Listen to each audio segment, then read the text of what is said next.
সুপ্রিয় দর্শক, ঠিক এই সময়ে দাঁড়িয়ে মধ্যপ্রাচ্যে একটা অদ্ভুত নীরবতা চলছে। কোনো বড় ঘোষণা নেই, কোনো সরাসরি যুদ্ধ নেই, কিন্তু ভয়টা বেড়েই চলেছে। কারণ ইতিহাস বলে ইরান যখন বেশি কথা বলে না, ঠিক তখনই হিসাবটা সবচেয়ে বেশি গভীর হয়।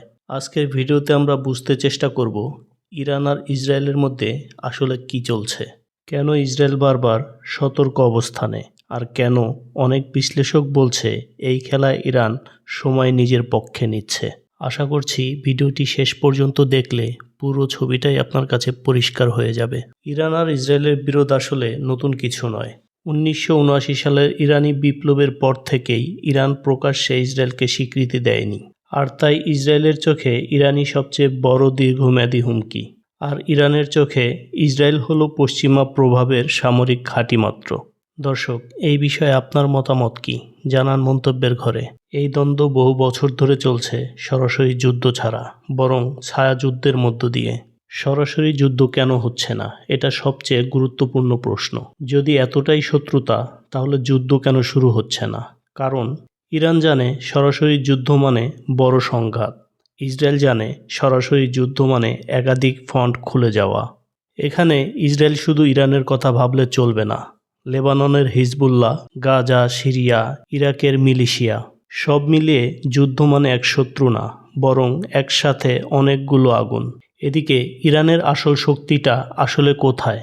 ইরানের শক্তি শুধু মিসাইল বা ড্রোন না, ইরানের সবচেয়ে বড় শক্তি হলো ধৈর্য, অঞ্চল জুড়ে প্রভাব, সময়কে অস্ত্র বানানোর ক্ষমতা।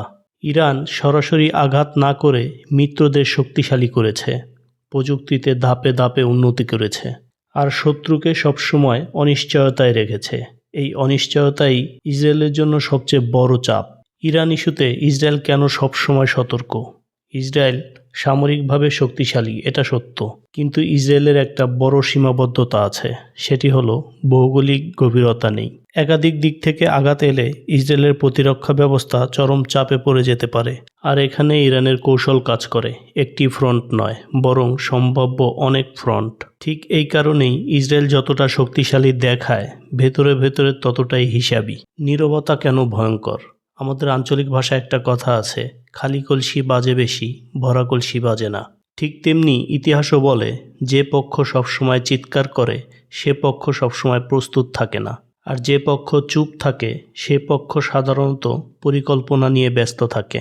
ইরান খুব কমই হঠাৎ প্রতিক্রিয়া দেখায়, তারা সময় নেয়, পরিস্থিতি দেখে, তারপর পদক্ষেপ নেয়।